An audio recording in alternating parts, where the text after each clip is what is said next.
Hi guys, what's up? It's Julia. Welcome back to my channel. I'm laughing because I have not said that in so long. I am deciding to come back to YouTube in a whole new way. I'm going to be making better videos. It's been a long time. I'm not used to speaking in front of a camera. Today I'm going to be bringing to you guys 5 tips on how to stay positive and happy. Mostly just having a positive mindset, and that's really important for me because I struggle with anxiety, and I think that having a positive mindset is the key to getting over anxiety. So if you see me looking down, I'm just looking at my notes that I have here. So if you enjoy this video, make sure you give it a like and subscribe to my channel because you'll be seeing a lot more of me coming up. First tip that I have is to try to look at the positives in your life. Now, that can be something that's really hard for you to do. It's really hard for a lot of people to do. I used to struggle with that, with having a positive mindset.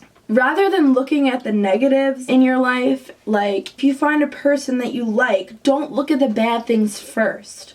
I know that that's something that people automatically go to. They go straight to the bad things and they say, oh, well, they have pimples on their face, or maybe they're the nicest person, but you look at the bad things about them because you're just looking for flaws. And I'm saying, don't look for the flaws. Look for the positive things first until they prove you wrong. The second tip I have is what to do when negative thoughts pop into your head. Now, before I get into that tip, I just want to say that negative thoughts is something that I have struggled with, taking down so many opportunities that I've had. But what I've learned on how to deal with negative thoughts is instead of dwelling on the negative thoughts and thinking about it or thinking that you don't want to think about it, acknowledge the thought and move on. Think of it, accept the thought, don't push it away. When you push away a thought, it makes it worse. It pushes back harder. You don't think it's crazy because you're not crazy. I promise you, you're not. Those thoughts happen to everyone. It's just like a commercial. If you're watching TV and something comes on that you don't like a commercial or a show you don't like, you don't sit there and say, why am I watching this? I really don't want to watch this. No, you take up the remote, my hairbrush, you take the remote and you change the channel and it's done. You watch something else. That's the same with your head. You need to think like that. Tip number 3, this is a challenge that I came across in this book by Mother Teresa. It's called In the Heart of the World. I really love it. My mom gave it to me. But the challenge that she said is to smile at 5 people that you wouldn't normally smile at. And I'm sure you're sitting there thinking, Julia, what are you saying? Why would I smile at somebody that I absolutely hate? Well, I'm going to tell you why. Number 1 is because if you challenge yourself to do this, you will actually feel a sense of joy.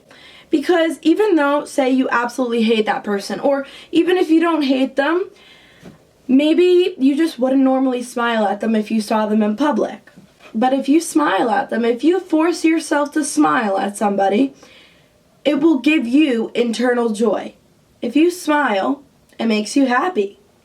Now, maybe it doesn't change your mindset, and that's why I'm giving you these other tips, but it will just make you feel accomplished, and it will make you feel more joyful. Because a lot of people, they walk around and they're like, yeah, like that's what they look like. Like you might know in my high school, I've known some of these people since I was 5 years old. 5 years old, from the very beginning of my life, almost.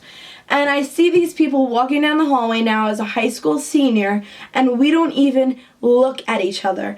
And maybe we do look at each other, but we don't even smile at each other. Like we don't even know each other. Like that is what I'm saying. Just challenge yourself to smile at them.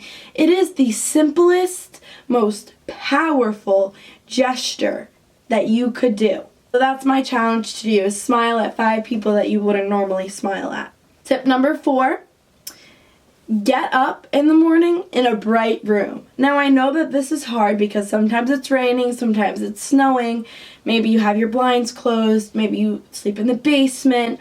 I don't know what your situation is, but the main thing is wake up in a good setting. If you're waking up and it's pitch black and it's dark out and gloomy, you're not happy, right? So I encourage you, when it is going to be sunny, open your blinds. Open your blinds and wake up to a nice sunny room. It will definitely help you change your mood, and it's the first step to getting on a great day. And I'm telling you that from experience. Waking up in a bright room really makes a difference. Tip number 5 is make your bed in the morning and dress in your clothes that make you feel good. Now, I'm sighing because I don't make my bed every morning, and it really shows when I don't make my bed. Now, I know it's silly, but making your bed is accomplishing the first thing of the day, and it will, believe it or not, it will set you up to accomplish more things later on in the day. Now, I know making your bed is so hard, but I'm guilty of it. Sometimes I wake up and I'm just like, I don't want to make my bed. And I don't really have the best day that I could possibly have. Now, dressing in clothes that make you feel good, that is the way to go. When you dress in clothes that make you feel good, throughout that entire day, I bet you that you will feel 10 times more productive than you would if you wore sweatpants and a sweatshirt. That's all the tips that I have for you today. And if you would like to see more, make sure you leave a comment and let me know.